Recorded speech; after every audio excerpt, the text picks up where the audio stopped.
We are live here for So What's the Catch? It is a wonderful, wonderful Wednesday afternoon here. And we have some breaking baseball news that we need to just break and go right into the show with here.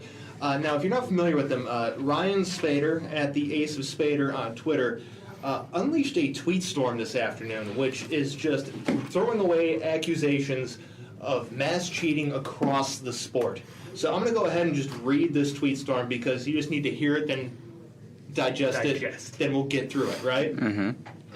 So we started off last night at 1:50 in the morning. I've had enough. I think I'm coming out with everything tomorrow, going to sleep on it.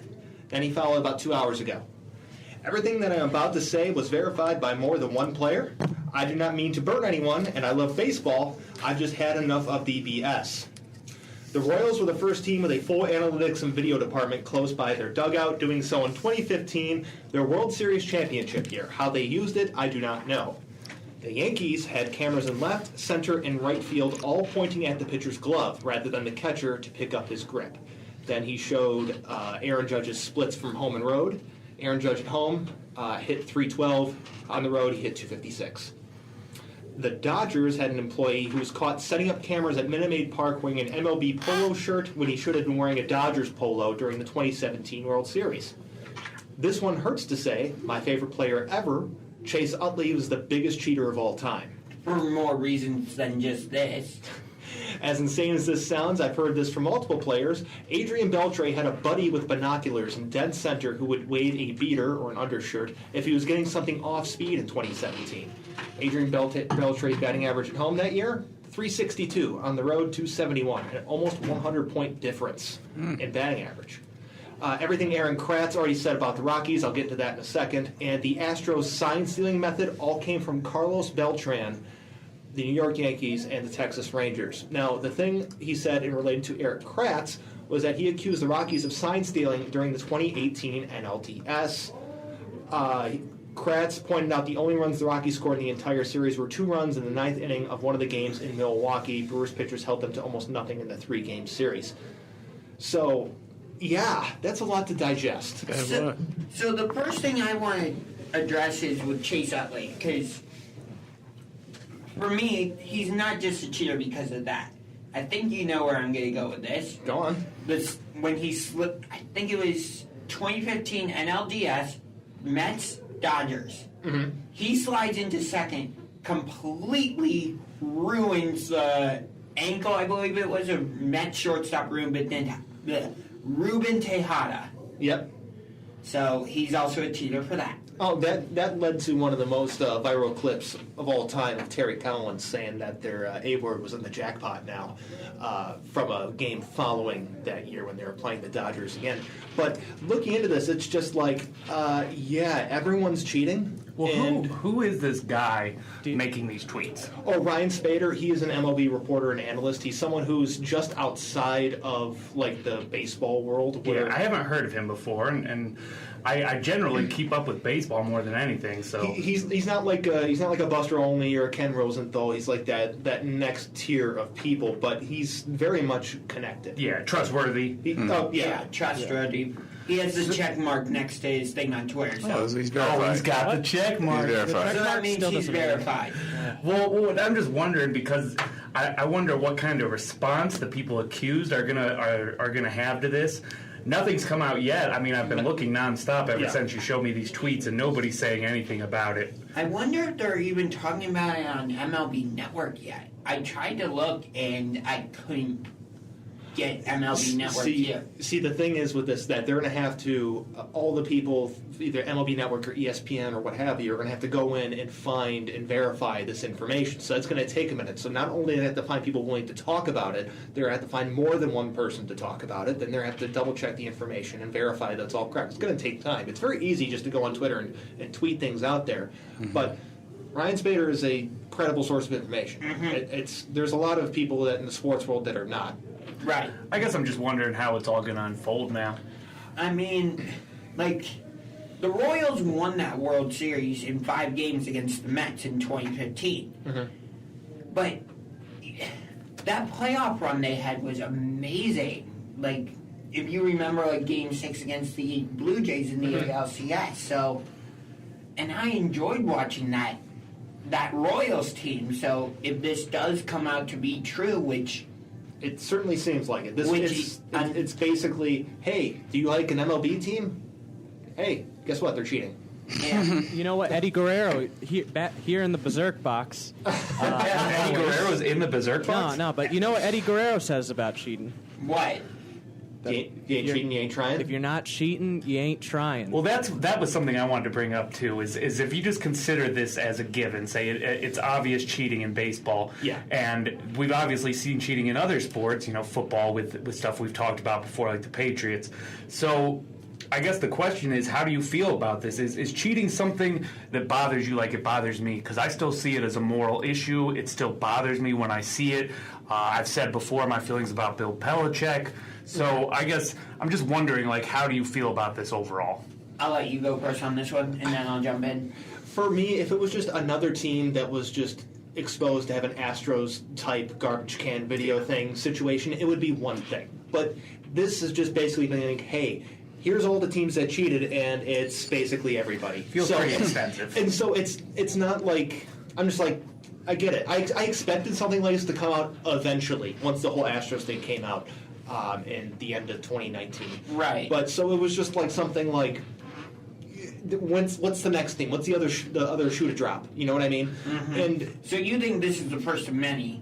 oh, absolutely. We're going to find out about a whole bunch of other teams that are doing something very similar, or if not exactly the same. Yeah. I mean, there's always been rumors about, in Milwaukee, whether there could be like someone controlling the lights up there to tell them if it's a breaking ball or a fastball. Wasn't some... I mean, I know this isn't cheating, but the Rockies, when they started playing their baseballs in a humidor at Coors Field, number of home runs went down drastically. Well, that's just to make it so it's not a launching pad. That's just a way to make the game a little bit more entertainable than a home run derby for 81 games. Right. I'm just saying that's a way Well, of... and that kind of brings in the question, too, of where do you draw the line and call it cheating? Because there's certain things you are allowed to do in baseball and other sports that might not necessarily be the most sportsmanship thing to do, but they're allowed. So it's not technically cheating. Right. I mean, you look at this whole spider tack thing and illegal foreign substances that pitchers are using now, where you get like 10 game suspension, and I know we'll get into that a little bit later, but still, like, that's a form of cheating. Or like PEDs, steroids, that's cheating. So what I'm left wondering after all of this, and the reason I asked so much about who this was, is I also wondered after all this was, why now? Why did this all come out now? Was there something that It's because of the Astros. Well, it's not just because the Astros. And here's my theory. I don't have... This is just a theory. I'm just thinking. Here's my working theory, and it's because of all discussions about pitchers that we're having right now, and foreign substances and spider tack, and all the things happening. So if we're doing one expose of people cheating, let's just do the whole dump of everybody. Let's get everybody out there. Yeah, just be like, it's not just the pitchers cheating. Guess what? The batters are too. Do you think the umpires are ever cheating? Maybe. some of them are very not so good at their job? Yeah. I don't know about umpires cheating, but Kramer's right. Not all the umpires are up to par. If you're asking me if there's some sort of Tim Donaghy situation with an umpire, not that I know of. So I wonder with like this pitching and the way pitching's dominated baseball, that's brought down some viewership. That's brought down some of the MLB's fans, I would feel like, because it makes the game a little bit less exciting. So that kind of gives you an incentive to start bringing this kind of stuff out too, because the MLB needs to now find a way to make the game exciting again. Right. They need to get offense going again, and this hopefully will start to turn that tide. It should. I mean, they're having discussions about limitations with the shift and a pitch clock in between pitches. Because I heard someone explain it to me with the pitch thing and how the long time between pitches is actually impacting the game, not just game-wise, but because they're taking so much time in between their pitches, their body's just allowing to recharge and get all their energy and any stress they just put out to deload. And so if you look back in the day, they get the ball and like 5 seconds later they're chucking the ball back to home plate. Now they're taking like 30 seconds, maybe a minute in between pitches. I mean, anyone that works out knows that once you go do like a heavy lift, you're not going to like wait 5 seconds to go do another heavy lift. You need a minute or two to recharge. Yeah. And go, right? So that's the same thing that's what's happening with these pitches. That's why you see people throwing 100 all the time. It's not, oh my God, they have a guy that throws 100. It's, oh my God, that guy doesn't throw 100? Well, yeah, and when you have pitchers taking a whole minute in between pitches to recover, that's a great point. It's kind of crazy that, like, you don't see many pitchers throwing complete games anymore. No, and there's a couple of reasons for that. It's protecting their players to make sure they don't throw out their arms. Completely understandable. And it's numbers. So this is just the extreme of analytical advanced data saying that at this certain point in the game, whether pitch or inning, this player is no longer effective. So instead of trotting him out there for a result, you know what's going to happen. It's let's get him out of there, let's go to a reliever because this guy's going to be effective for the one inning that we need him. I understand that, but I feel like not seeing pitchers throw the complete game as much anymore, it feels like it's kind of a lost art, if you will. Oh, what, you want to see some more Walter Johnson type performances where he throws like 40 complete games a year? Well, and the more science is developed too, and the more like they learn about safety. I mean, if you go back to any sport, like 40, 50, 60 years ago, It's football, entirely different. I mean, they didn't even have like legitimate helmets on. They were just out there smacking each other in the head all day. Yeah. And, we're going to get back into some baseball later, but we had to head to a break right now. When we come back, we got a whole lot of basketball-related topics to talk about.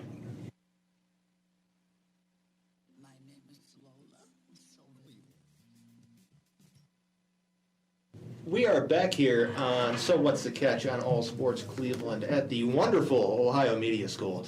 And Here, oh yeah. What's that, Chirk? What you got, Chirk? You stealing my lines? Nah. You were just going to repeat here at the Ohio Media School, weren't you? I know I was about to say All Sports Cleveland, but you just said that. I'm on top of this. We got it in here. You stay in the box. I am a more Man, than competent I'm- host, my friend. Even though I'm in the box, I will never be put in the box. I'm Chirk Berserk. Chirk Berserk. Nobody puts Berserk in the box. Nobody puts Berserk. Well, I don't think this you- is. I mean, whenever I go into studio, it's called the Berserk box. Yeah, that's true. And he's rocking the sunglasses from last week, ladies and gentlemen. Yep, the sunglasses. are Especially back. ladies. All right, Josh, you had something you wanted to mention before we get into a deep dive here. Yes, the 5-year anniversary of the Cavaliers capping their 3-1 comeback against the 73-win Golden State Warriors is this Friday, June 19th. Like for the Game 7? Yep, when they won the title. That day, it felt like time froze. It felt like it just froze throughout the day. I just didn't know what was going to happen I know. when Cleveland finally. Friday's the 18th. Oh, then it's Saturday. Either way, it's coming up. On Juneteenth? Yeah, Juneteenth. Either way, it's coming up. But let's get into the NBA playoff discussion. Oh, that's Saturday. There's one thing in particular I wanted to kick this off with, and it's holy crap, Kevin Durant is amazing. Yes. Yeah. Yeah. If you didn't know that. Oh, I already knew that. It's just like I thought the Nets were going to get left for dead after those two games, and they had like a 20% of James Harden playing. Yeah, he only scored 5 points. He was really just out there as a decoy.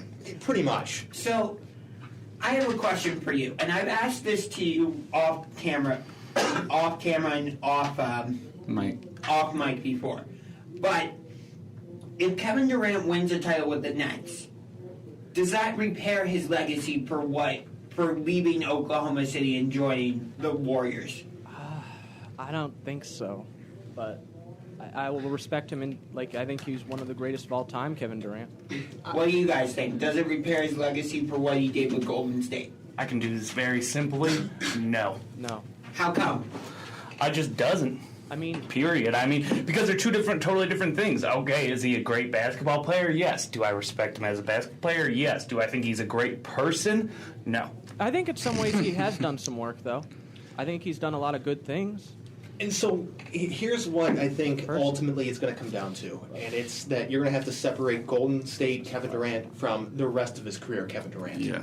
that's going to be the only fair way to judge his career, because if you try and loop it all together, it becomes very complicated, and you really can't get yourself to a definite answer, because you'd be like, oh, I hate Kevin Durant for doing what he did, but he was so good with the Thunder, and he was really good with the Nets. He was also good with Seattle before they moved to Oklahoma Yeah, City. why did they move to Oklahoma? That's a whole different story for a different day. I blame Howard Schultz for that one.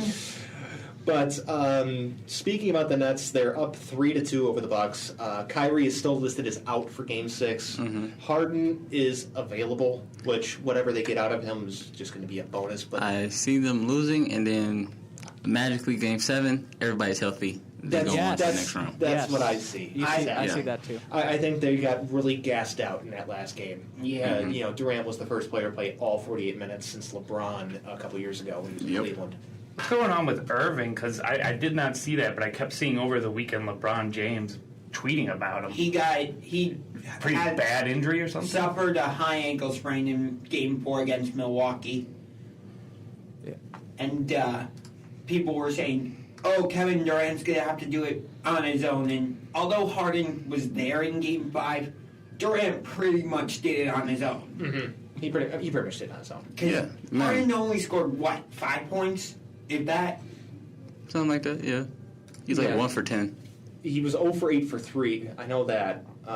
James Harden finished with 5 points, three of them coming on free throws, and he made 1 shot from the field, 1 for 10.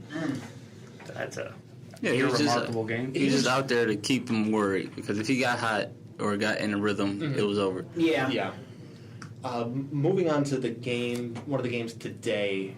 Kawhi Leonard is out today for the Clippers. He might miss the rest of the Western Conference semifinals, and it might be an ACL injury. Yep, I was just about to say that.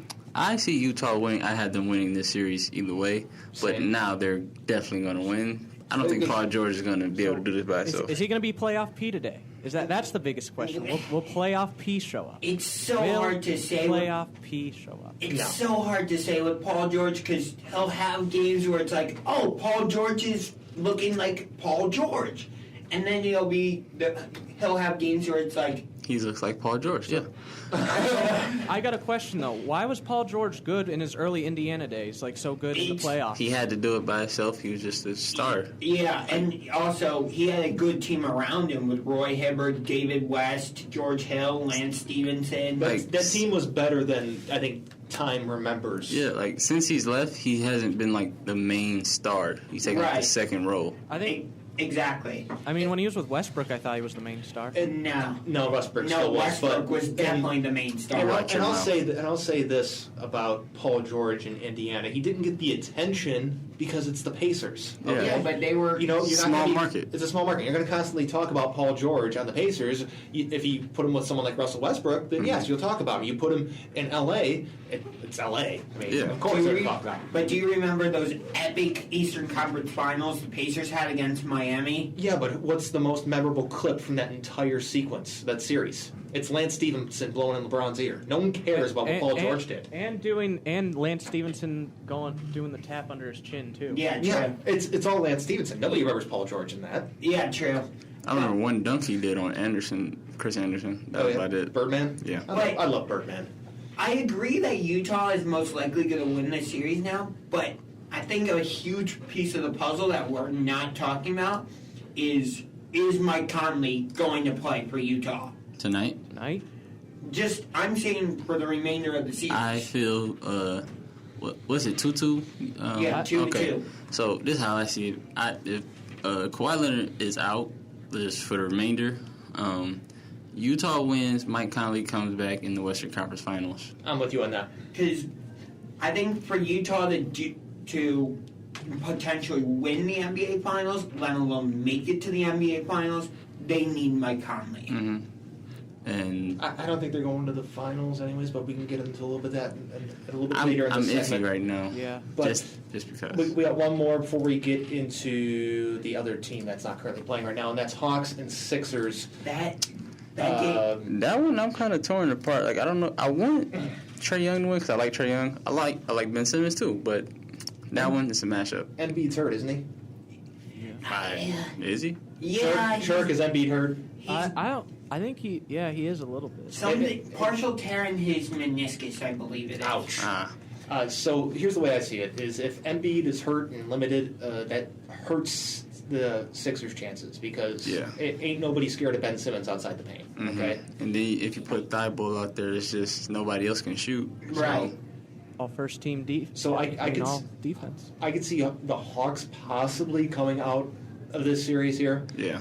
but I think if the Hawks win this series, they'll lose to Milwaukee or Brooklyn in the Eastern Conference Yeah. Finals. But if the Sixers win and Embiid's not hurt, they might present a challenge to somebody. Yeah, definitely. Do you think that this is just a fluke year for Atlanta, or are they becoming a legit threat? They have good pieces. Like they did a real good rebuild. Like, I like their rebuild. What they did. I don't think this is a fluke at all. So you think they're becoming a legit contender?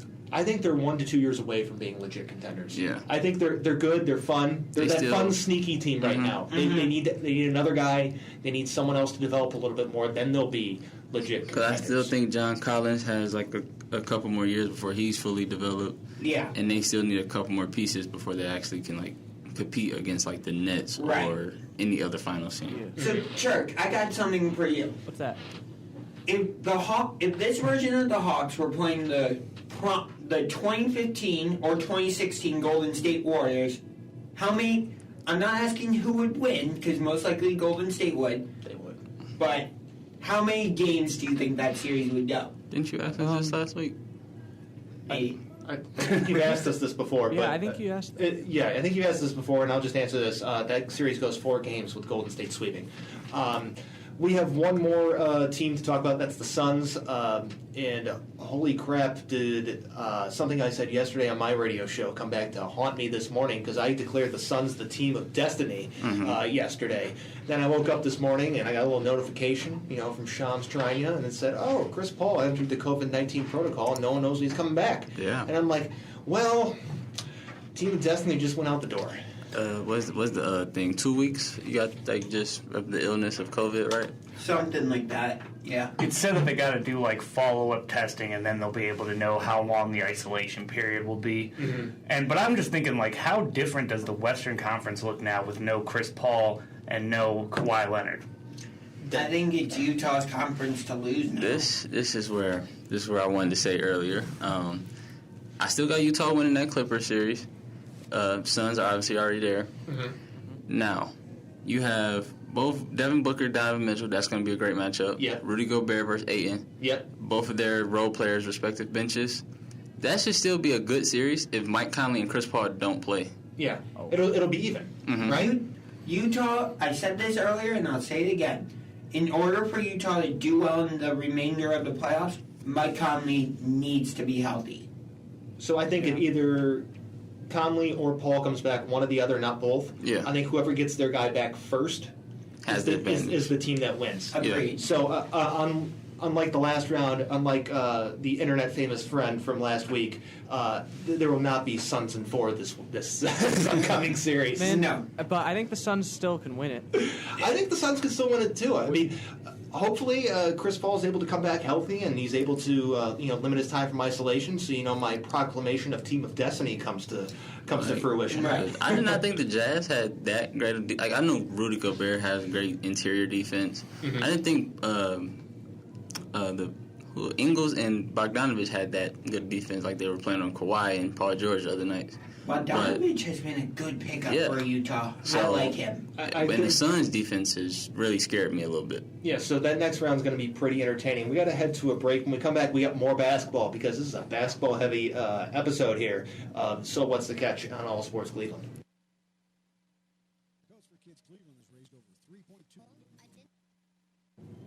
Welcome back to So What's the Catch here on All Sports Cleveland. I see Chirk's nodding his head over in the Berserk box over there. What's Yeah. up, Chirk? He's having a good time. Nah, I just was. You vibing? I'm just vibing with it. All Just right. rolling with the punches.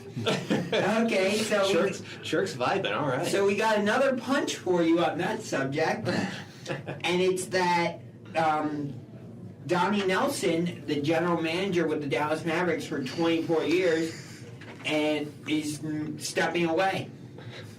Don Nelson? Yes. Donnie Nelson, not Don Nelson. Donnie Nelson. The Mavericks and Donnie Nelson have mutually agreed to part ways after 24 years in the organization. Wow. Me as a Luka fan, not really a Dallas fan, more so just Luka. That's good. Find him some help because I hear Luka is kind of. They don't know if he's going to sign the contract or if he's going to leave. Mark Cuban, I heard the past couple of days, is just trying to brush that under the rug. Yeah. So you heard about that? Mm-hmm. I don't know. I'm not really worried if he leaves. I'm still a fan, but I want to see Luka stay in Dallas to continue the European legacy that Dirk kind of set.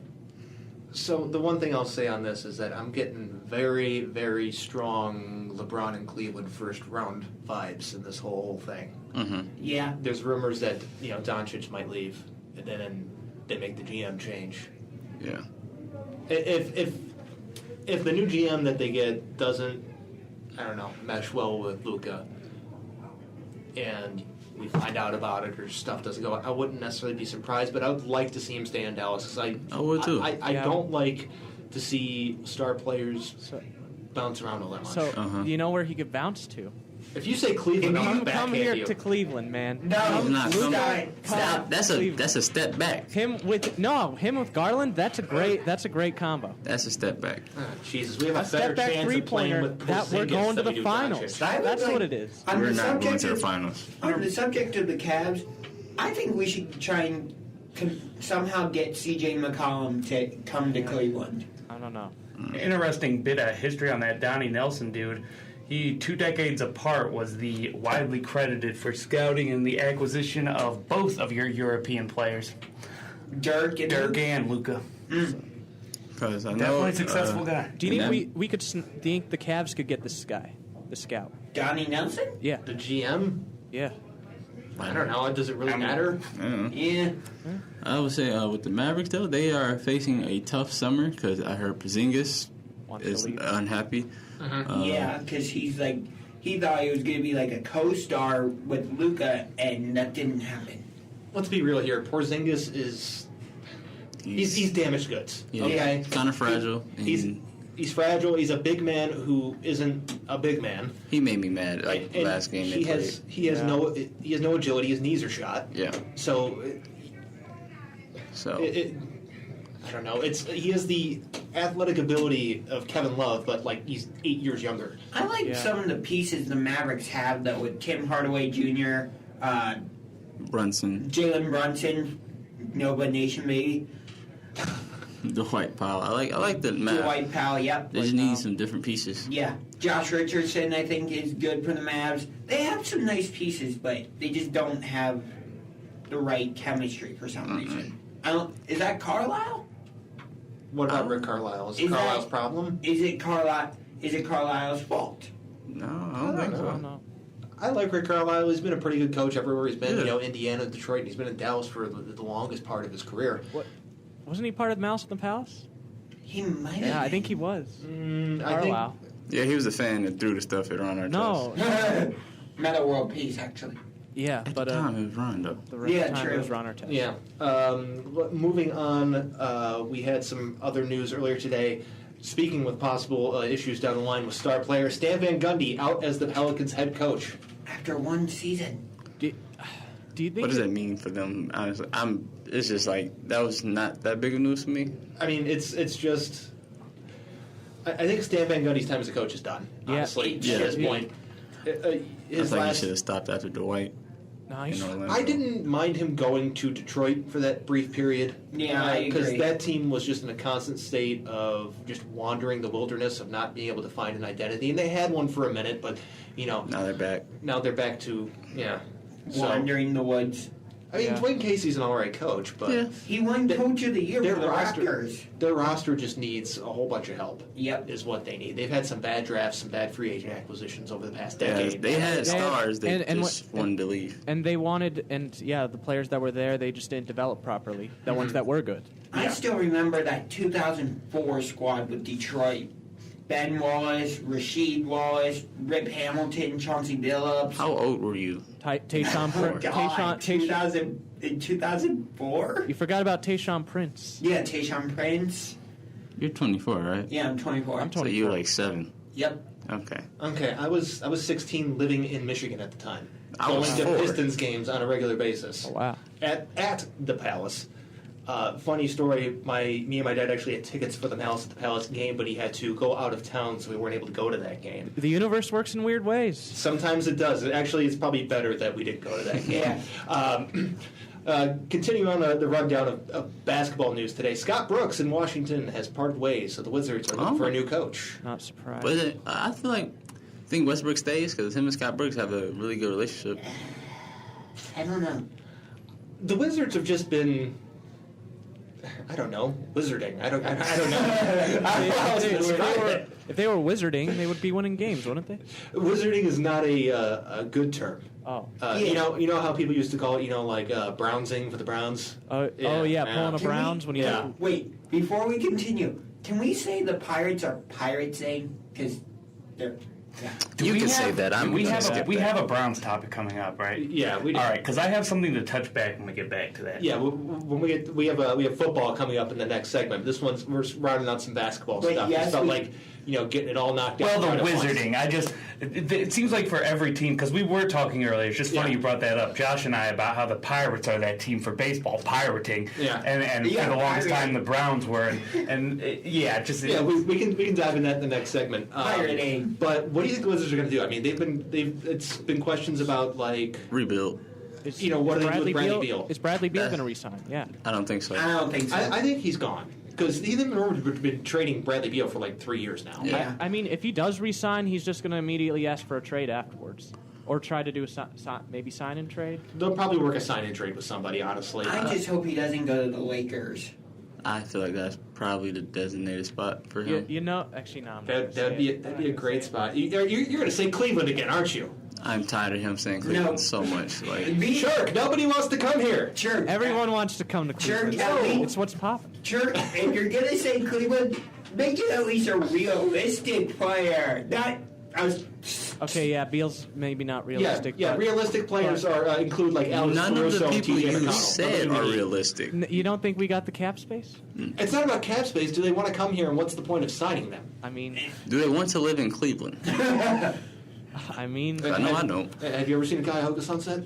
So with this, the Pelicans, with everything, the Pelicans, the Wizards, there's now 6 different head coaching jobs open. That's crazy. That's insane. It seems like there's going to be a hard time to fill all those positions. oh wait, speaking of coach, never mind. Go ahead. That could be a difference. No, go ahead. I heard Becky Hammond could be breaking grounds. Yeah, she could. Yeah, I also with, heard. Orlando possibly. Yeah, Mike D'Antoni is also interviewed to be the Trailblazers head coach. I hope that does not happen. I think if D'Antoni goes to Portland, that hurts Damian Lillard badly. This is going to be an interesting summer, Yes, shake it up is. for the free agency. Like, Dame could be out, Luka might be, Bill. I honestly want to see where Westbrook goes. Yeah. It could shake a lot of things. I was reading a little bit more into that Luka. I wasn't going to bring this back up, but Okay, since fine. you just said his name. So the Luka thing, the Cuban did a press conference yesterday, and what I guess it all came down to was there was a dude in the front office who he had beef with, and I didn't see this either, but apparently during the game it happened on live TV where the dude told Luka to calm down, and Luka was seen screaming at him, "Don't tell me to calm the F down." So there's a little bit of tension there. Cuban said, of course, it's all BS. Of course. What else is he going to say? Again, he's just trying to sweep it under the rug. I just thought it was interesting. Protect the brand. That's what that is. Like you said, this is going to be an interesting summer to see how all this happens. Right. On the subject of Dame, though, he's not a free agent this summer. You still, He still has Ajax. He can still get trade. Yeah. Right. He still has. I know. I'm just saying. He has.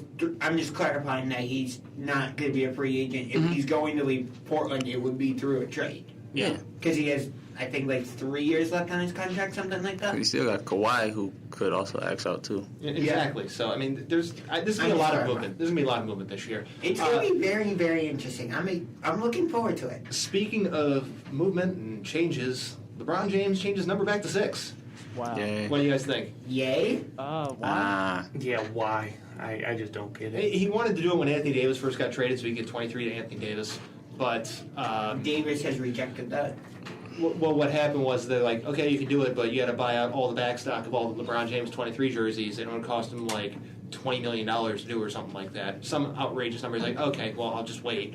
And he waited to a certain point where he doesn't have to pay an outrageous number to change his number. Does this mean we get Miami LeBron back? I don't know. For year, 19? Yeah, something like that. Maybe. Possibly. I think we're just getting 37-year-old LeBron. So hear me out here. The Lakers got eliminated just a little bit while after number back to 6. Mm-hmm. If you remember, he kind of went on I don't know. He played at an outrageous level with Miami when he switched to 6. Yeah. Maybe he's thinking, okay, I need to, revenge season. Let's go. So you think this is all mindset? This is a mental thing. Well, interesting. Everything with him is mental. The interesting thing is that Anthony Davis, he's going to stay at number 3. Yeah, so that's that right. number's open. Yeah, that number is open. I mean, hey, Draymond Green, come on down to the Lakers. Well, that's Oh, no. It seems like a way to try to entice people in. Just another extra, hey, come take this number 6. Could you imagine Draymond and LeBron being on the same No. team? That would never happen. I was joking about that. But, I'm not If it's not Team USA, I don't see it. Yes. But we got to head to a commercial break. We come back. We got a good discussion about football, Jeremy's favorite subject. So Yeah. stick around and keep listening.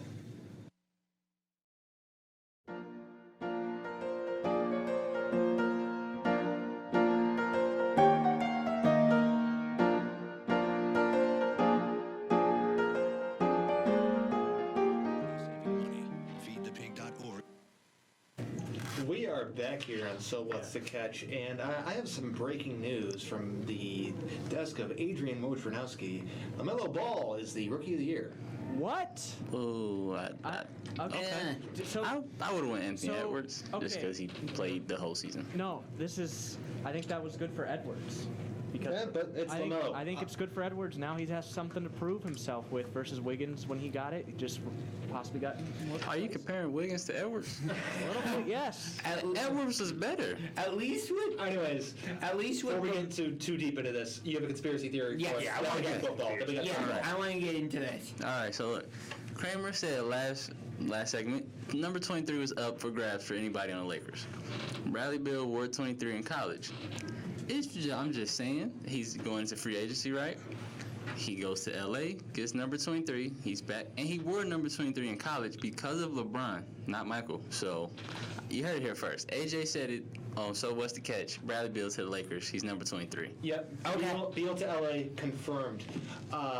You're going to see when I edit this an official graphic right above my head. Yeah. And we are putting this down in the books. Yes. Putting this down in the books, in the Berserk box. Not only putting this down in the books, we're putting it out into the universe. It's going to happen now. It's Okay? on the live stream. You cannot take it back. Yep. Okay. So football, Jeremy's favorite subject to Yes. talk about here, and I know he's been waiting 45 minutes to get into this, but Nick Chubb says Cleveland is where he wants to be. I think that's good news for all Browns fans to hear, right? Yeah. Okay, and this kind of ties in. I want to bring this all together. What I was All right. saying earlier and this. Have you guys seen this new show out yet, Dark Side of Football? I have not watched it yet, but I've been meaning to. I've won. Not heard about it. So I've heard- Vice TV has had this Yeah, show I've out heard for the Dark Side of the Ring for a while, where they go deep in on wrestling. And this is a spin-off on that show, Dark Side of Football. I've been watching it. First couple episodes, I've mentioned briefly in here something on Bill Belichick, yada yada. Well, the last episode was on the Cleveland Browns curse. It was an entire episode, basically defecating on Cleveland for a good long hour. And it ended off because I kept waiting for the end. I'm like, well, maybe we'll get to the end and there'll at least be something like nice hope to leave it off on. Yeah. Yeah, and not be. There was maybe like 10 seconds. And now they have Baker Mayfield, and maybe they'll be better, but probably not because they're the Browns. Wow, it's really starting to make me realize how people look at us, which I already knew, but still to this day. So when I see something like this now, Nick Chubb, that I feel like will start to turn the tide on stuff like this. You know, Nick Chubb wanting to stay here, and it just for me, it also brings up like how important it is that this next season is successful. Yes. Because if this next season isn't successful, that's what everybody else is going to look like. Oh, it's the same old Browns. Yeah, Right. Same old Browns. And you just brought up something you wanted to touch on when we're talking about the other teams wizarding and pirating. Yeah, And and now you want to talk about Brownsing. Brownsing. Explain. That's one. Browns. Same old Browns. Same old Browns. The team that passed up on Tom Brady. The team that Drafted Courtney Brown. Yeah, took Tim Couch. Passed on Deshaun Watson. Drafted Johnny Manziel. Drafted Justin Gilbert and didn't get. They could have had so many. They could have actually had Odell Beckham in that. and that's recent history, let alone going back to letting go Bernie Kosar, letting go fumble.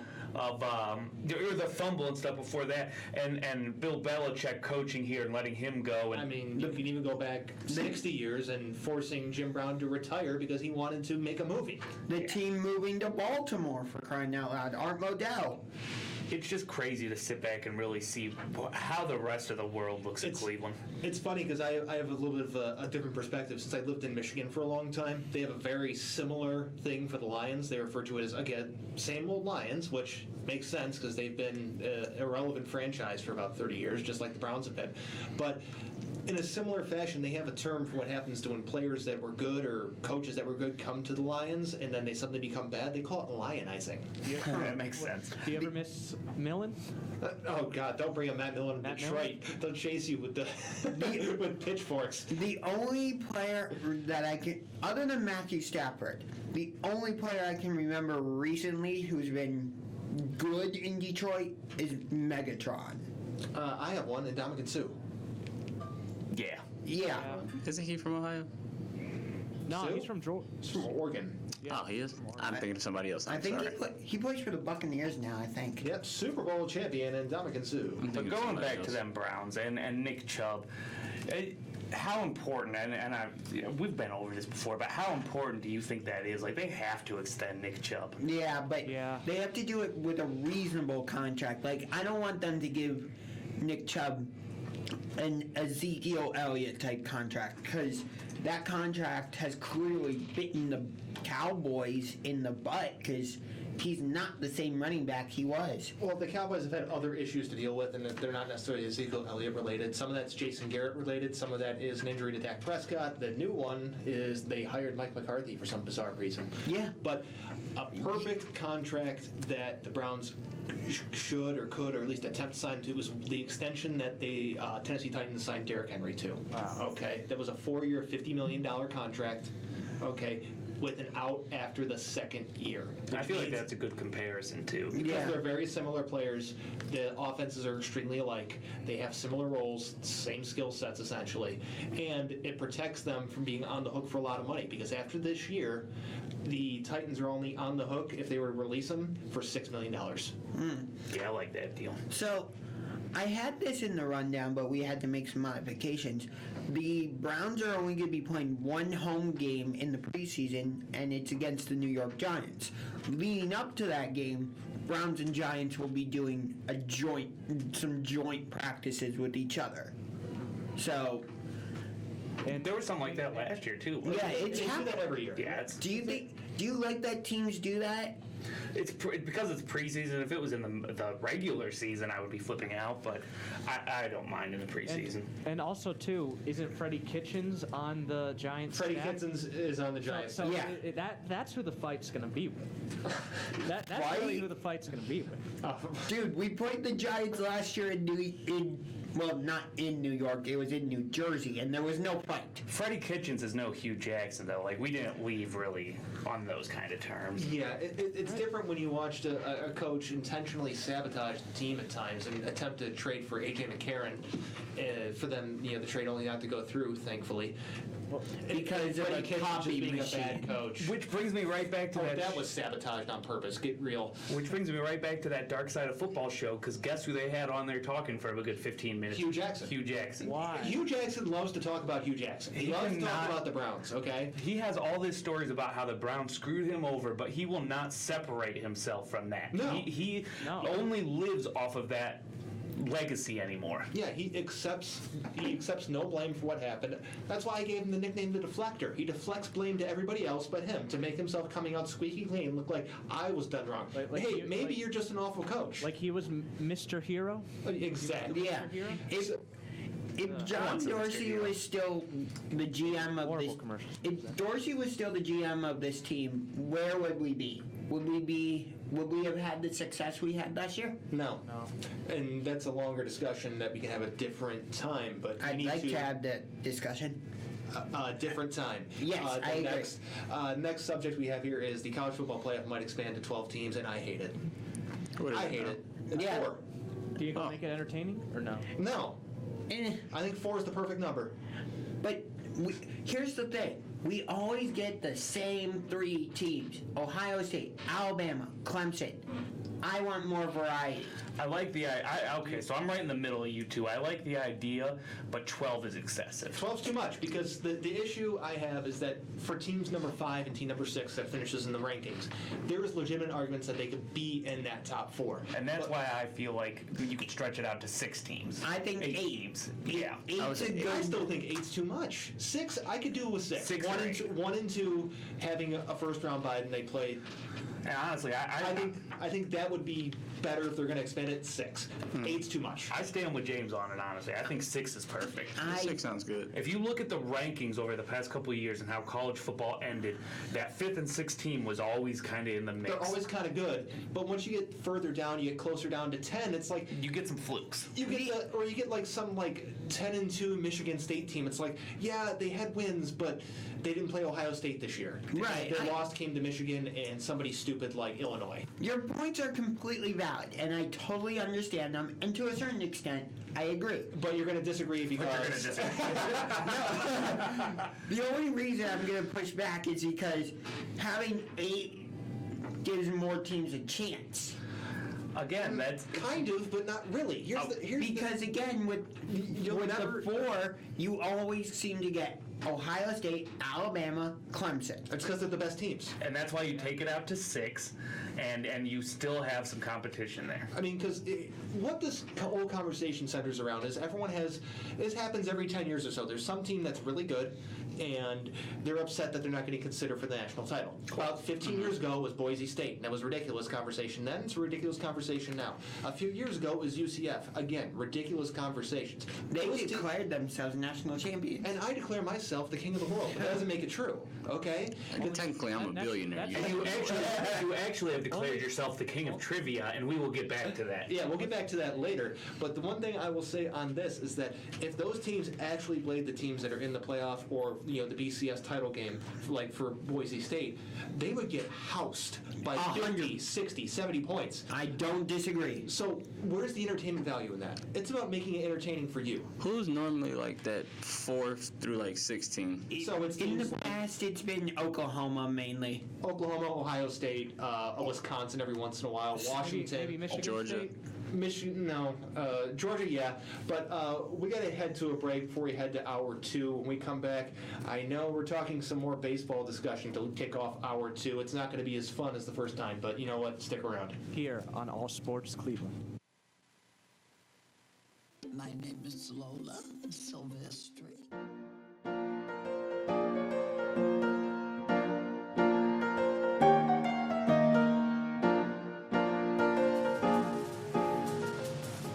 You're listening to your exclusive home of the 2017 Barron Cup, allsportscleveland.com.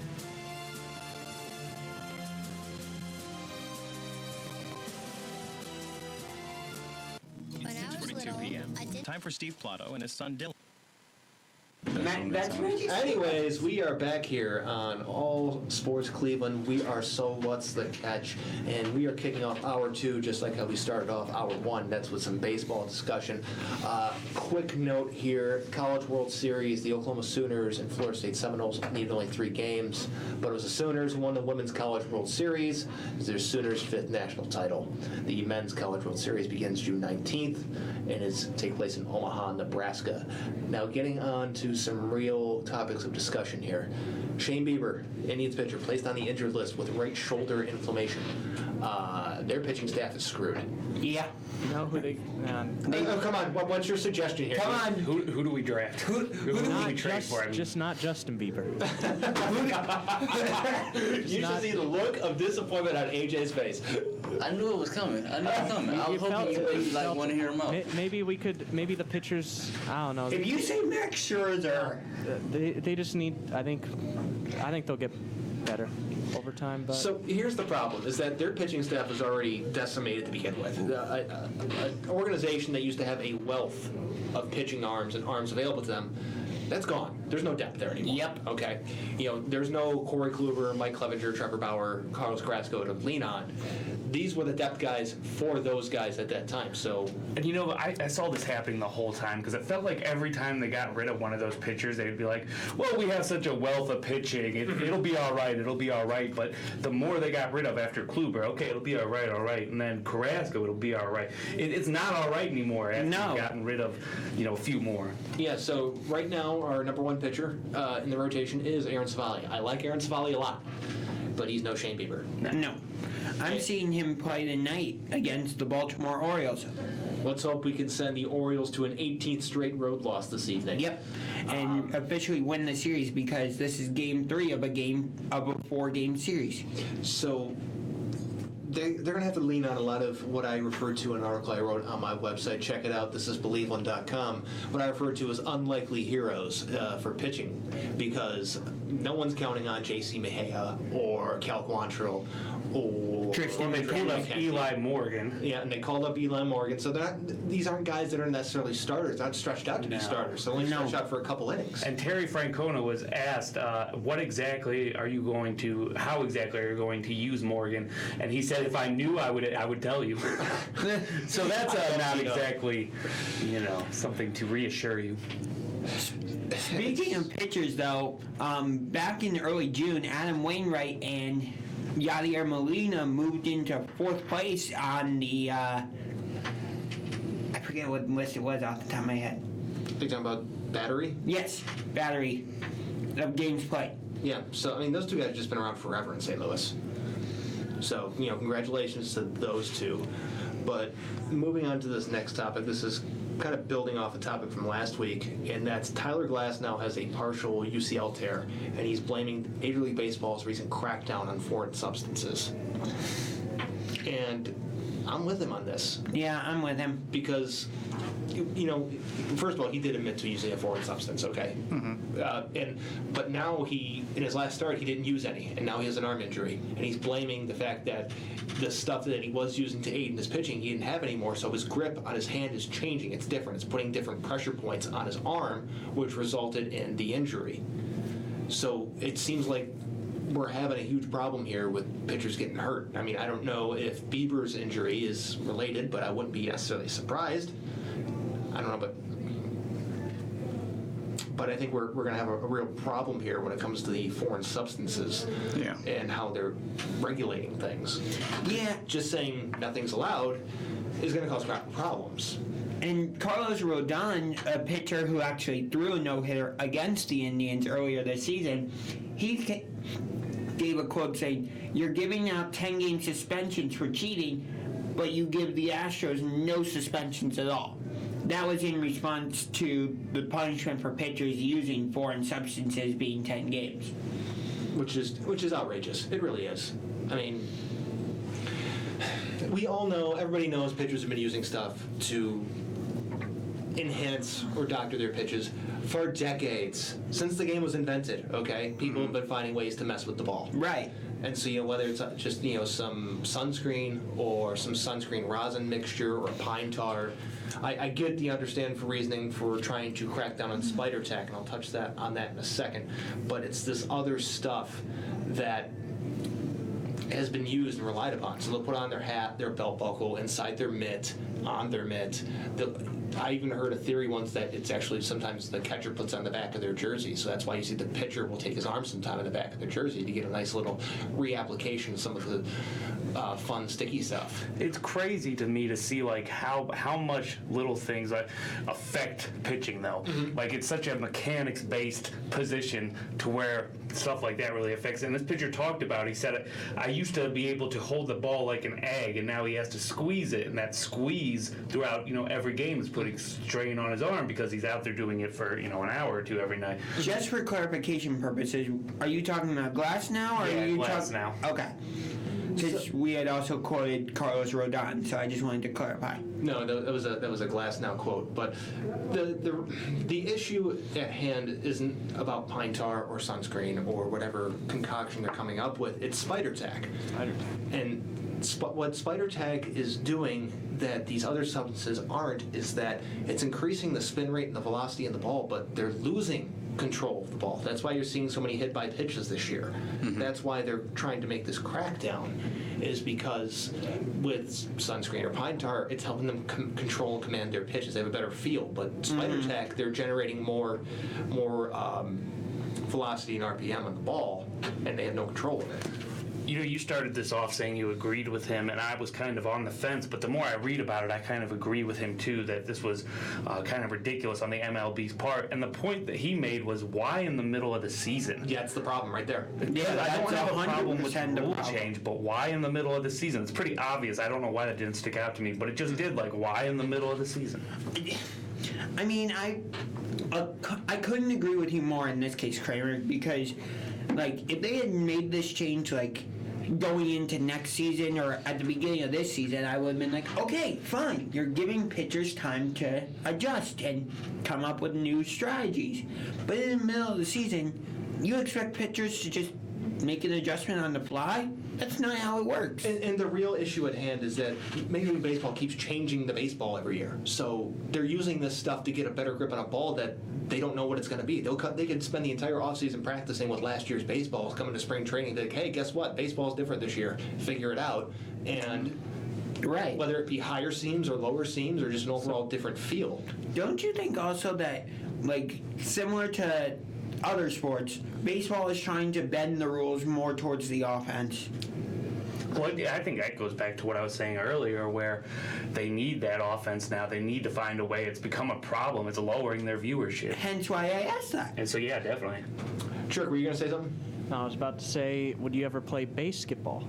I would totally play I basketball. would be down with some baseball. Yeah, Yeah. I would totally get down for some I'd be baseball. anyone I got would that too. I right? like that movie. Basketball Yeah. sounds good. Basketball?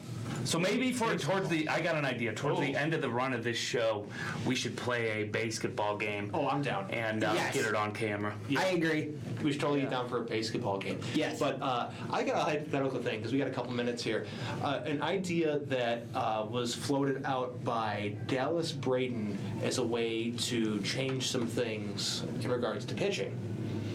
Because you know how in every baseball stadium, they all have different dimensions. So Which I love. Maybe larger foul area, maybe it's smaller, maybe the fence is farther back, maybe it's closer.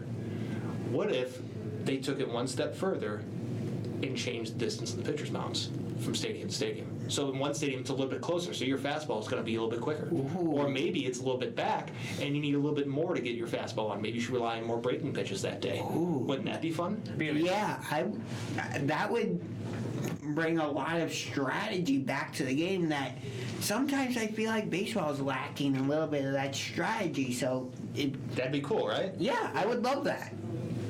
So that slider that just dives off at the end of the right at the plate. If you're got a 59-foot distance between home plate and the pitcher's mound, that thing's going to dive off even just a little bit closer, and that's going to make a huge difference. Right, like the fastball that gets crushed for a home run, it might now hit the outside part of the plate. and get strike 3.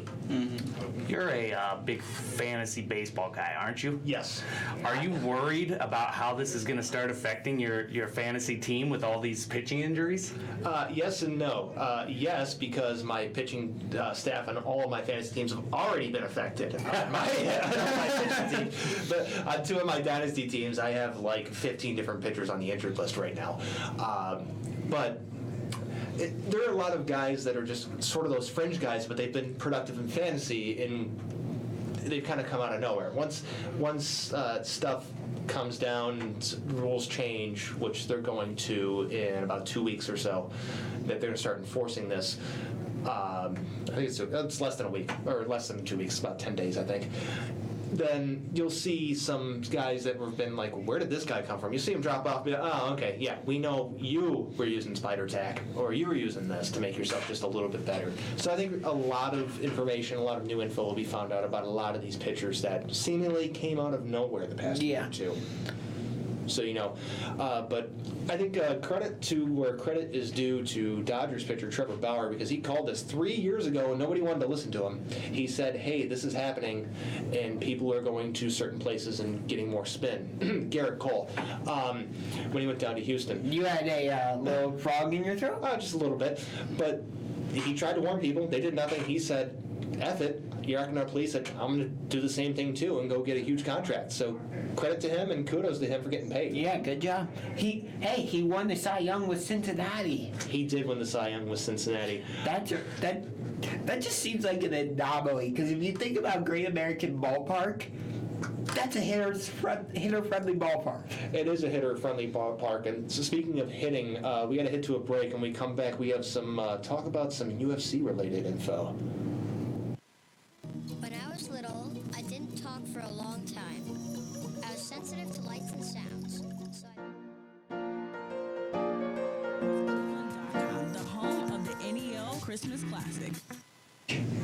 Bass, some pitcher for the Twins, and Pagan, some pitcher for the Padres. And we're back here on So What's the Catch here on All Sports Cleveland. Berserk here, getting things back on track. Getting weird in the Berserk box, I see. Yeah, weird. So what? You're getting weird in the Berserk box, I see. What's getting weird? You. It's always weird in there. It is. Speaking of weird, AJ found another thing that kind of went with his conspiracy theory. Oh, yeah. Bradley Beal, on September 29th, ESPN put out a thing that he bought a house in L.A., Venus. Is that how you say it right? Venice, I'm sorry. I don't live there. I wish I did. Yeah, he bought a house for $6.8 million. He's going to L.A. Yeah, that definitely backs up your theory. He's going to LA? But you have some UFC-related information. Yes. He might be going to the Clippers. UFC going to the Clippers. UFC 263. He killed my mood. I don't want to do it. You take it. All right, I'll take it. I really enjoyed this pay-per-view. I watched it with my buddies over the weekend. Adesanya looked really good in the main event. He did. I think he just should just stay at his weight class and not go back up to light heavyweight for a good while, because that last one, it was but this one I was happy with his performance. I loved it. Yeah. What do you think of Brandon Moreno winning the flyweight title? I was just about to say that. In 2018, he was bounced out of UFC. I heard about this. Now he's the champion. Right. I was kind of happy for him because in a submission too. Yeah, that was a good fight. I think he did really well, and I think he'll be like the champion for a while at that weight class. But before I go back to Adesanya, I want to hear your thoughts about Nate Diaz. Nate Diaz, my boy. Your self-appointed BMF, which I completely agree with you. It's he is a BA. He is the BMF, not Masvidal. Yeah. Nate, the fight was good. I think Leon Edwards, he did his thing. He controlled the fight the whole time. I feel like Nate could have finished him. there were a couple times late in the fourth round, early throughout the fifth, where I'm like, Nate, you got the momentum. Why are you not trying to finish? Especially at one point, he wobbled him and he just pointed at him, that signature Nate Diaz. He's like, yeah, I got you. But hey, it was a good fight though. Yeah. I didn't see him really use the Stockton slap at all. No. I'm like, Nate, that is one of Nate Diaz's signature things, is the Stockton slap. And I'm like, where is it? I don't think he had the opportunity to pull it off. I mean, the one thing that we got with Nate was him getting bloody. Yeah. It was a good fight though. Yeah. I was happy with that whole card. Yeah, it was a great card. 264, I think, is going to be amazing next month. But going back to Adesanya, the biggest thing I was questioning about him after his loss against Jan, as you touched on, was, can he do it well against a wrestler? Because Vettori, that's not necessarily his specialty, but I would say Vettori can wrestle. So I wanted to see how Adesanya would do with takedowns. I don't know, was that what you were looking for? Or? Kind of, but also I would say when he went up to light heavyweight, he was on the lower end of the light heavyweight, so he was dealing with a dude that's walk around much bigger than he does.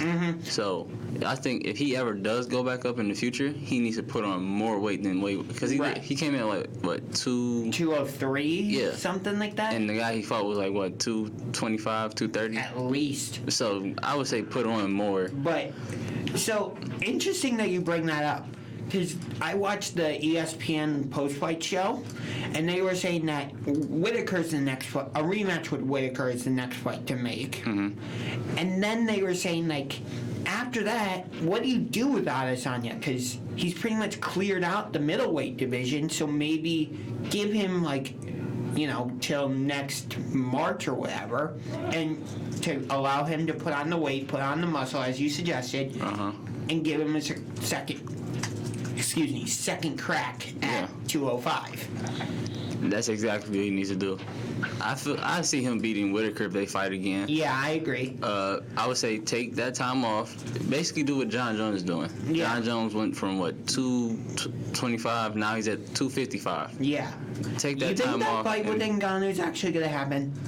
I hope so, but right now it's not looking like it just because the money. Yeah. But speaking of rematches and stuff, there's a boxing match that you want to touch on. Yeah, hold on. Got to make sure he doesn't kill my Bob again. Chirk, anything? You got anything? Nah, I don't really. I mean, I like Nate Diaz. I'm a big Nate Diaz fan, but I'm not a big. I don't know a lot about UFC. You look like you want to say something, Kramer. Just Nate Diaz. I want to go back and make sure I got this right, but I was just reading some story, and I think. What's his face? Your homeboy, Jake Paul. I think he just said he was going to knock him out. Oh, wait, Chirk, you still want to challenge Jake Paul? I do. Okay. And this has been going on since we started this podcast. Oh, it's been going on. It's been going on. Sorry, but it's still gonna happen. But it might be 2 to 5 years from now, but it's gonna happen. Hey, keep dreaming, Chirk. Keep dreaming. And I'll get that. Get that money. Oh, you just flashed the Money Manziel symbol into your camera over there. I'm not Money Manziel though. Right. I'm more humble than him. I don't think anybody wants to be Money Manziel. So he was way too cocky.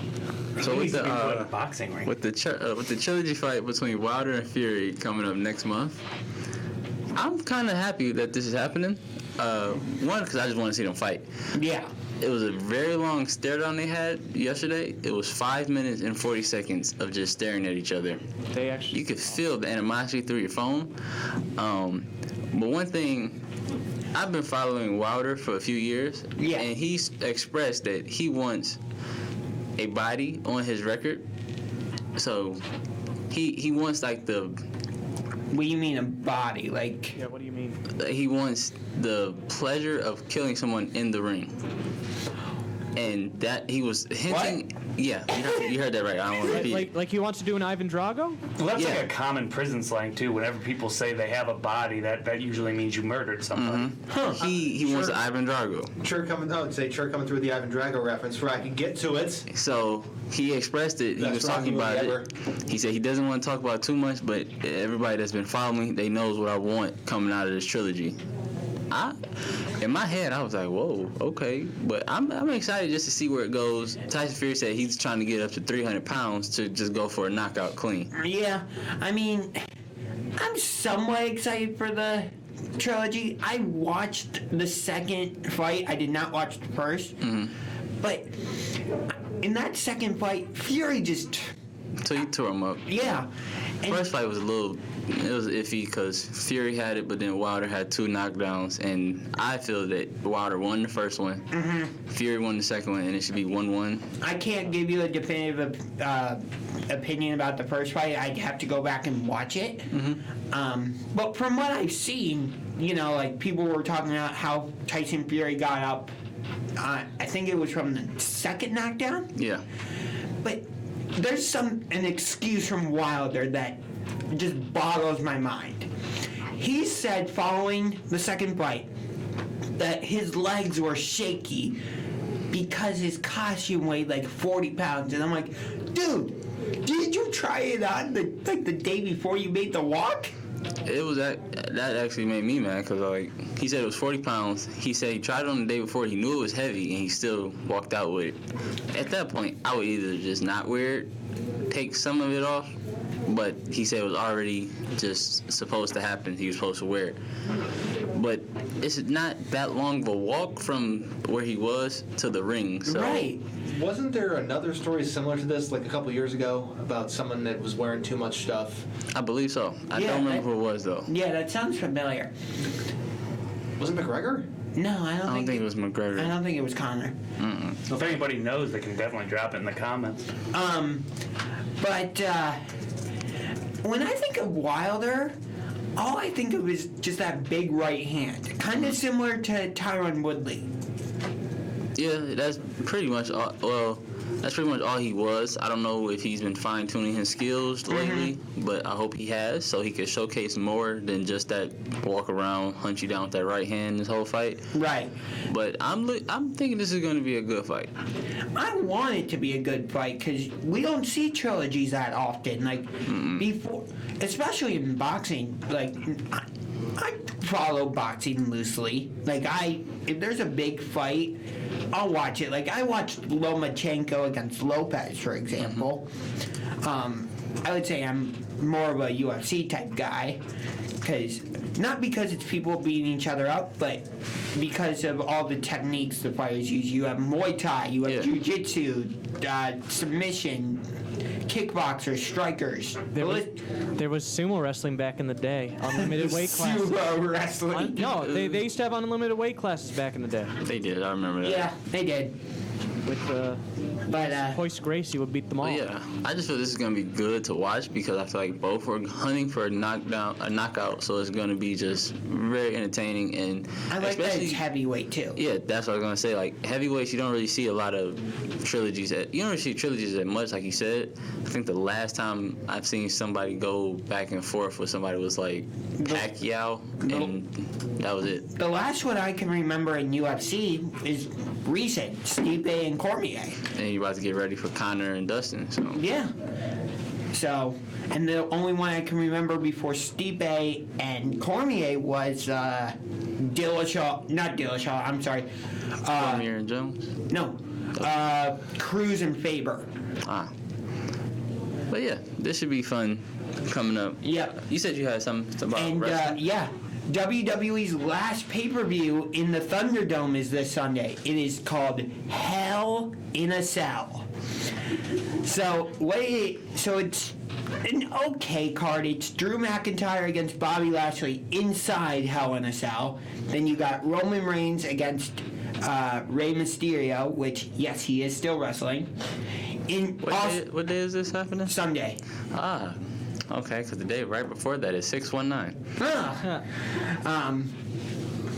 Yeah, that's Rey Mysterio has a move called the 619. Then you got Rhea Ripley against Charlotte Flair, and you got Bayley against Bianca Belair. Not that great of a card. WWE, they're struggling right now, honestly. I think Vince McMahon knows what he's doing. He'll just continue to just print money. But we got to head to a break real quick. When we come back, we got a quick hockey update, quick hockey discussion, and random Cleveland Sports Athlete of the Week.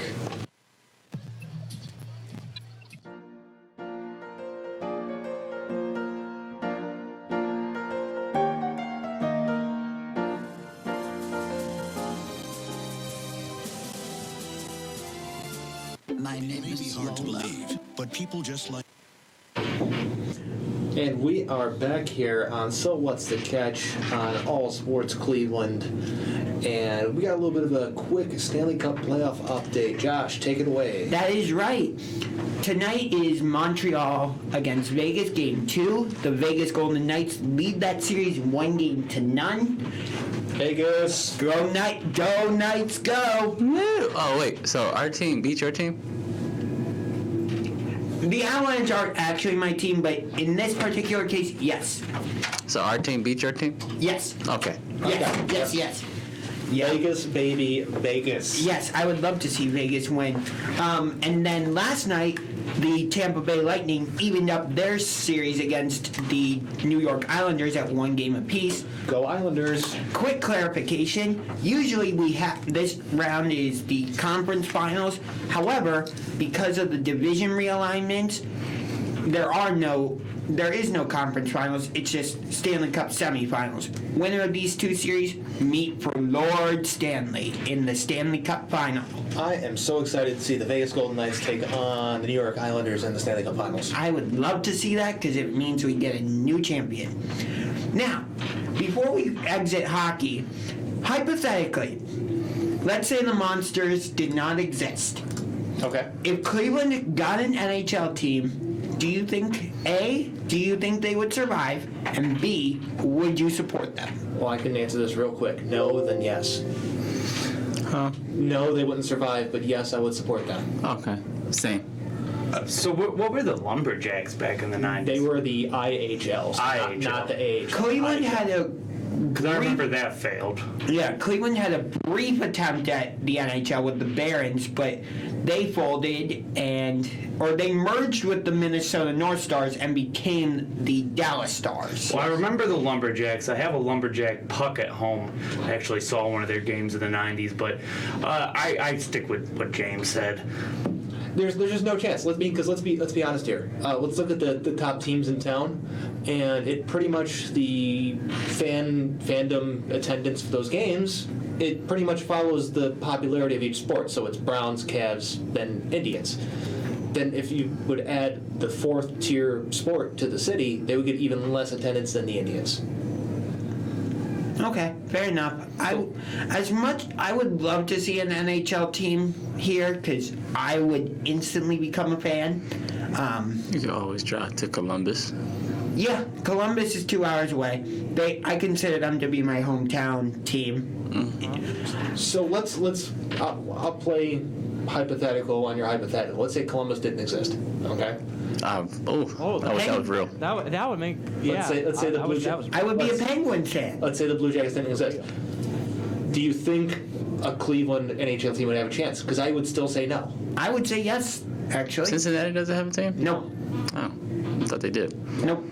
They have a minor league team. So I was looking back on this history. The Cleveland Barons, they were a team in the NHL for just 2 years. Yep, and then they 76 to folded 78 and before merged with the Minnesota North Stars and became the Dallas Stars that we know and love today.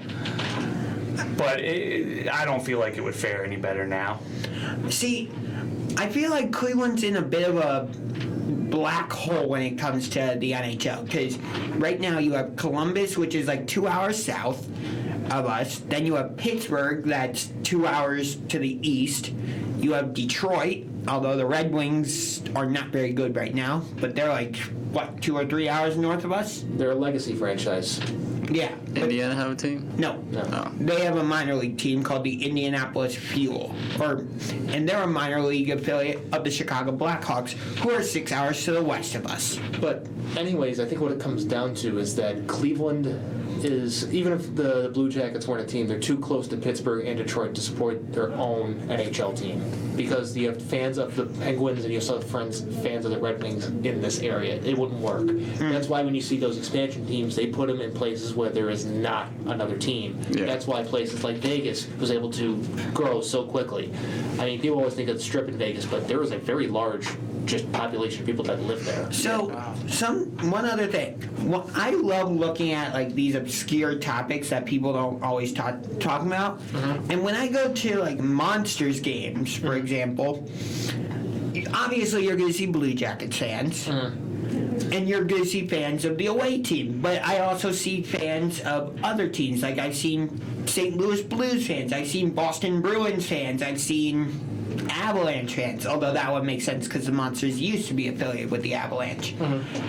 But expanding that out, like when I was at the Indians game last night, they were playing Baltimore, and yet I saw an Oakland A's fan and a Washington Nationals fan. There's nothing wrong with it. I just enjoy looking at that. Like when I went to the Browns games in 2019. For every game I went to, I had a running list of other teams' fans I saw besides Browns fans and the away fans. Because that's just something fun for me to do. Me and my friends used to call that the irrelevant jersey game. Okay? Wearing a jersey of a team that isn't playing. But for baseball, I'll say this, is that there seems to be a decent amount of traveling people who will still wear their stuff. I mean, the most notable person's Marlins, man. I love Marlins, man. Who still wears his Marlins jersey no matter what game he's going to. Do you enjoy looking at that type of stuff? Well, sometimes. Again, we used to play the irrelevant jersey game. We used to count how many we would see. I think one time we went to a Pistons game and counted like 30. Yeah. I don't really see that many fans of other teams at like Cavs games. I do.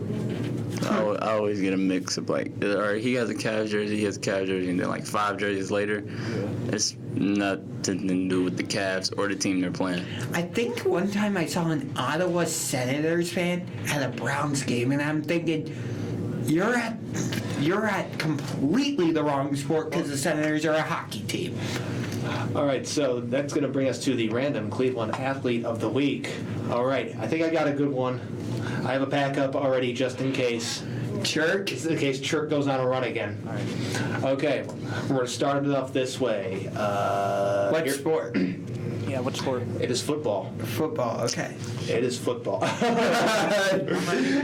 AJ's face, he's just like soppy and disappointed. All right, so his middle name is Laird. He was born in 1957 in Pennsylvania and was undrafted out of college. Any guesses? Bob Golick. It's not Bob Golick. What's his middle name? Laird. Laird? Laird. L-A-I-R-D. Laird. Not lard, Laird. Bill Lambier. It is not Bill Lambier because this is football, not basketball. Shut up. Where did that come from? Okay, last week. He originally began his career with the Philadelphia Eagles before coming to the Browns from 1980 to 1982. He was on the Browns from 1980 to 1982. No, Philly. No, he was on Philly for 1979, then 80 to 82 with the Browns, then back to the Eagles in 83 and 84. Dante Cunningham?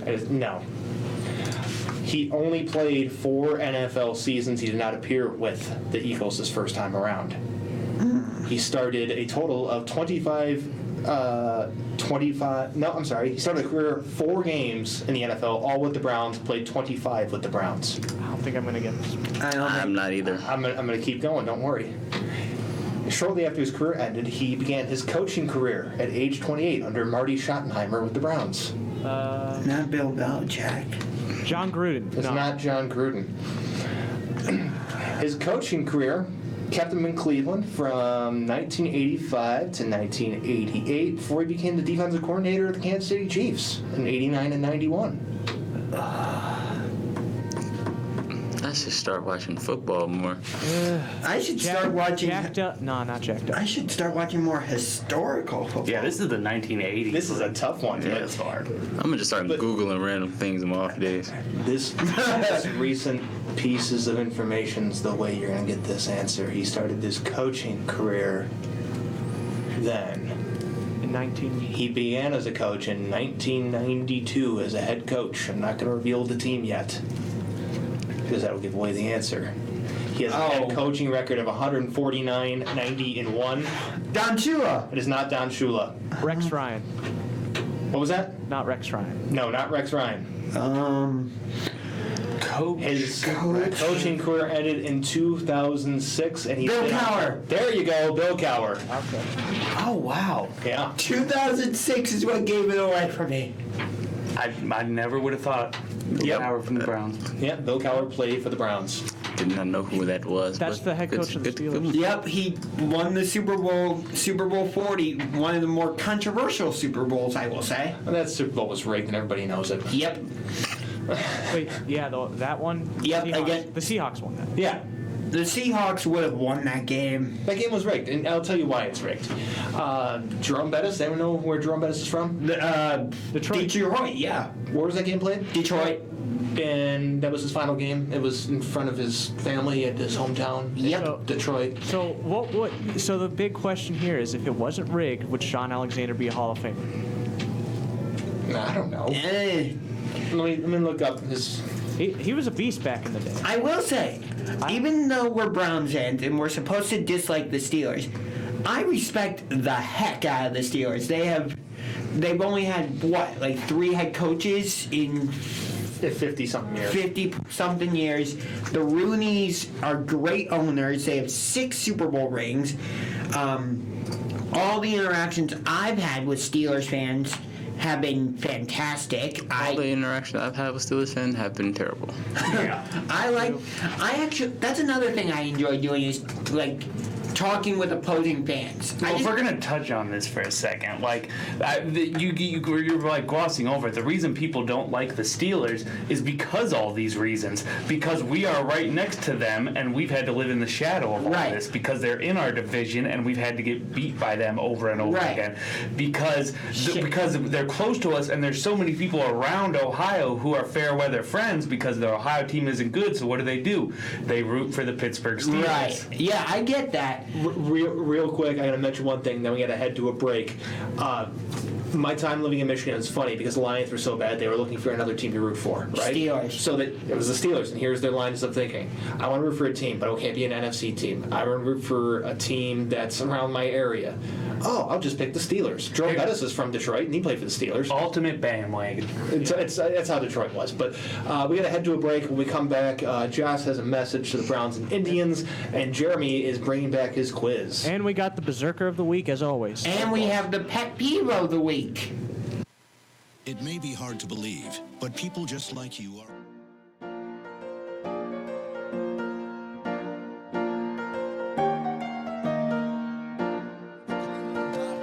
Valley View, Cleveland.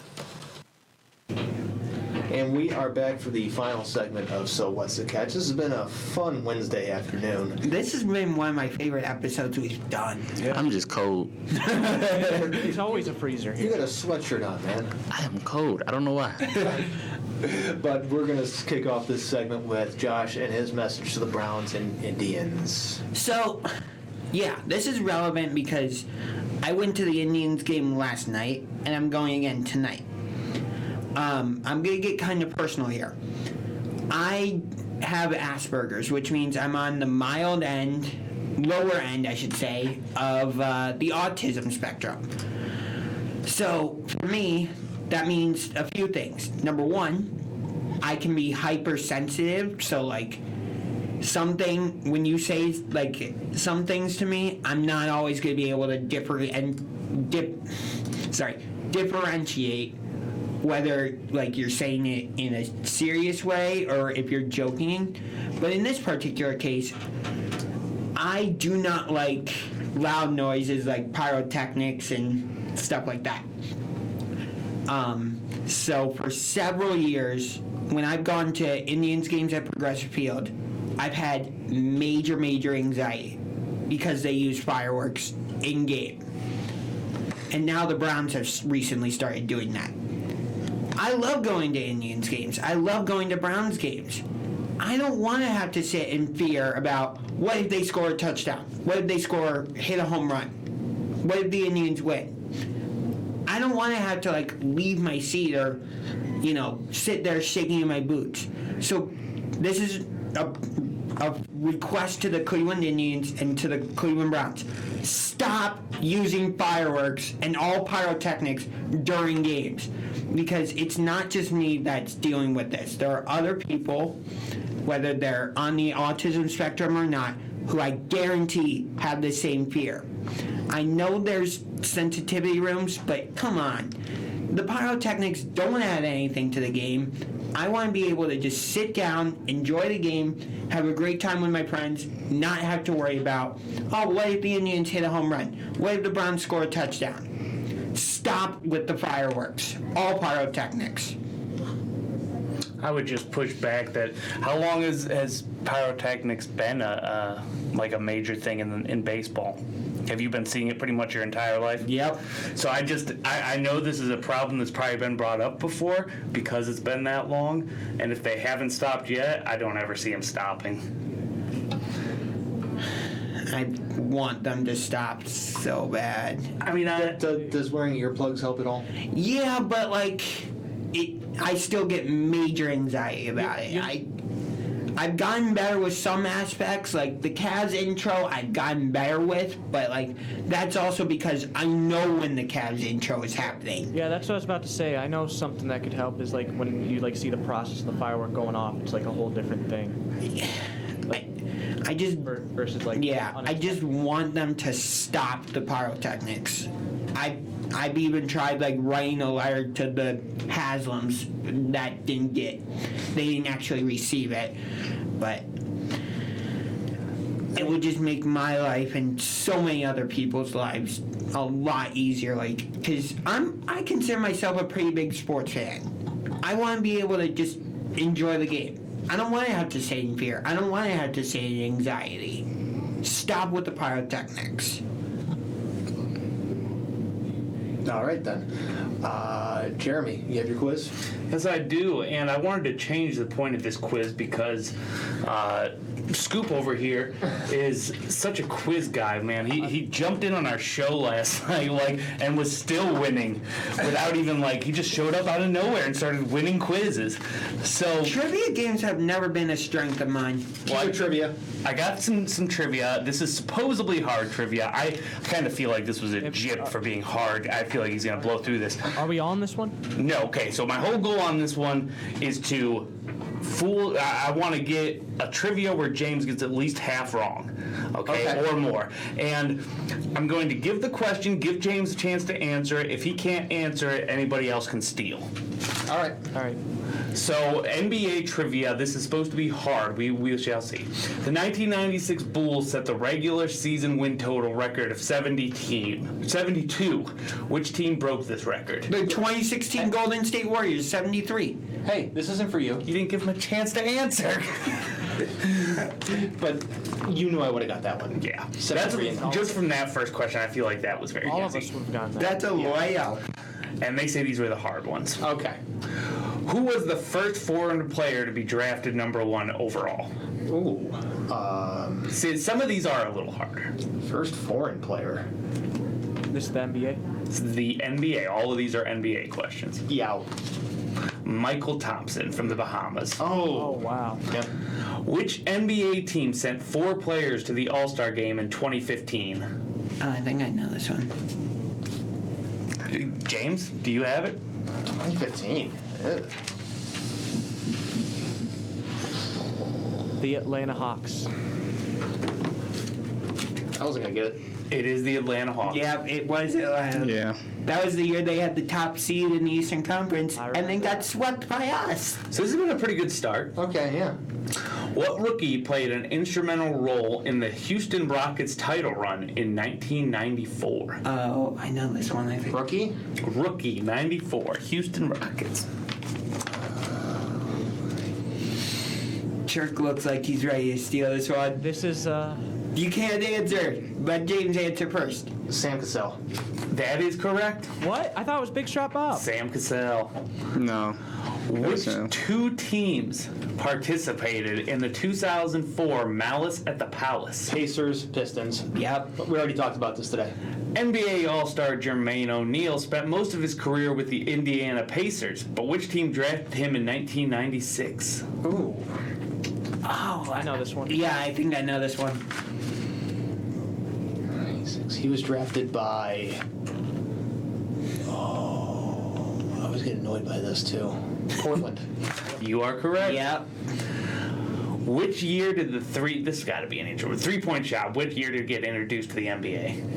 79. 79 is correct.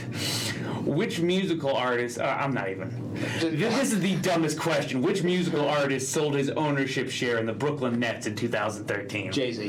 Duh. Some of these actually are hard, but some of these are mixed in ridiculous. Yeah. Which San Antonio Spurs legend was nicknamed the Admiral? David Robinson. Yeah, that's David Robinson. Which two players shared Rookie of the Year honors in 1999 and 2000? Oh, AJ looks like he's ready to explode. 99 and 2000. 99 and 2000, two players shared Rookie of the Year honors. I know that. Don't answer yet. Hold on, give it a second.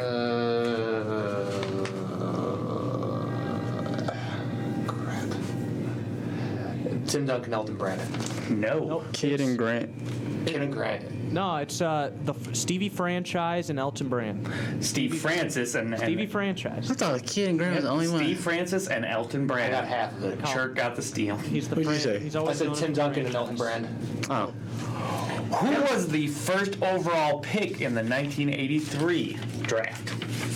83? 83. This goes back a while. Ooh. Maybe 3.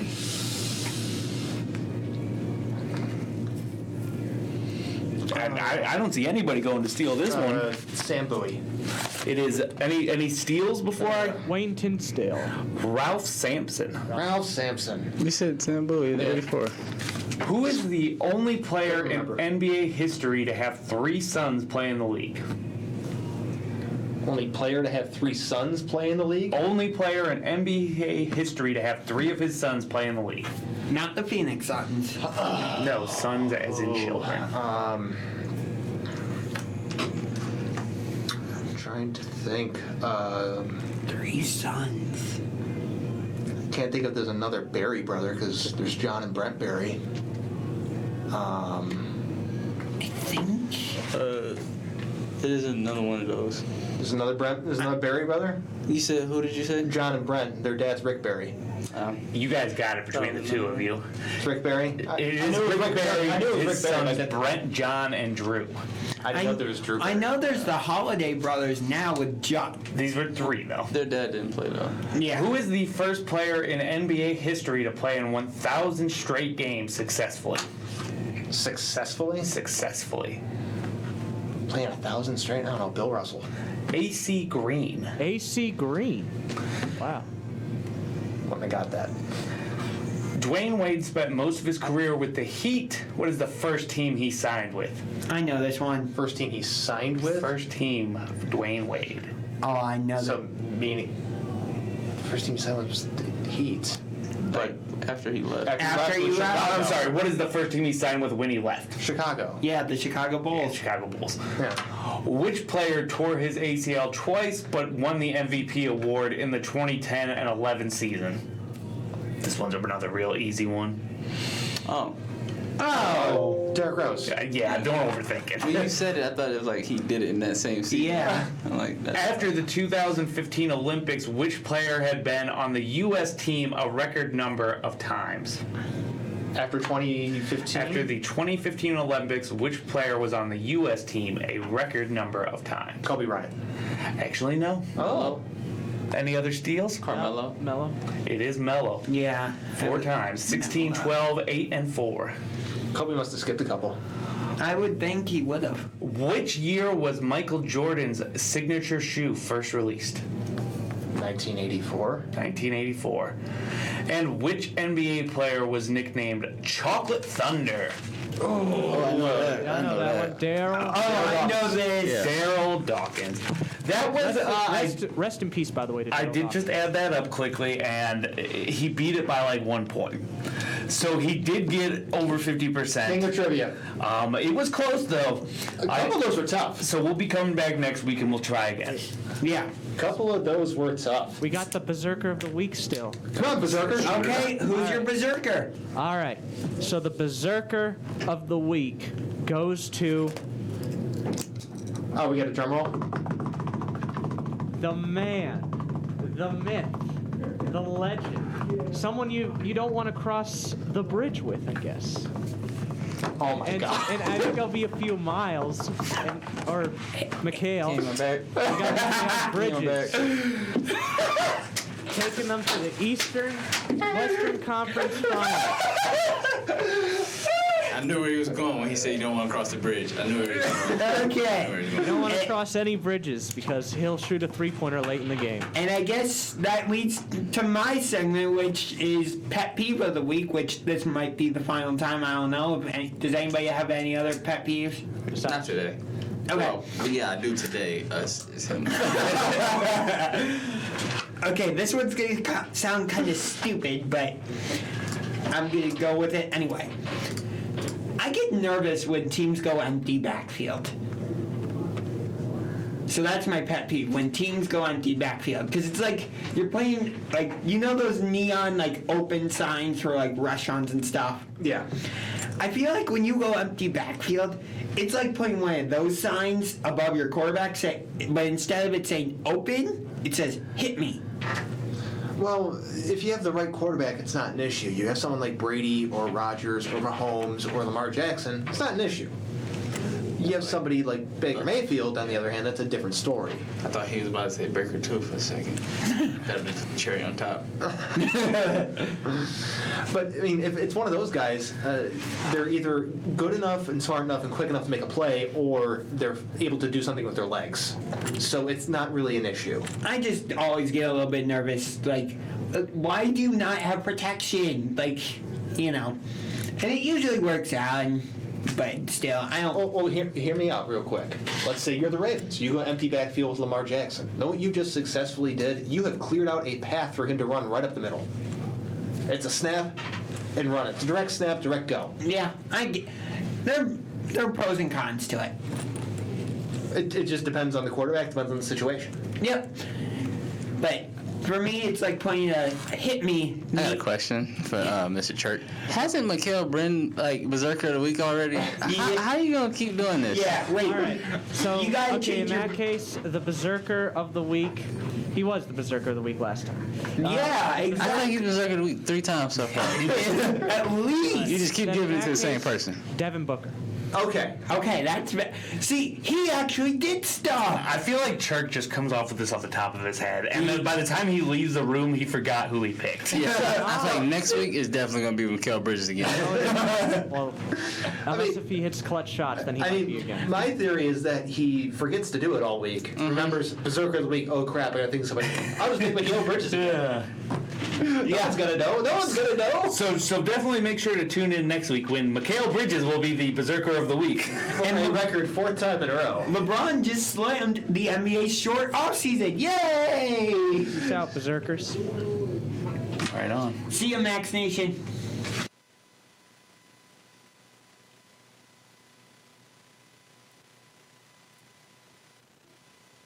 When I was little, I didn't talk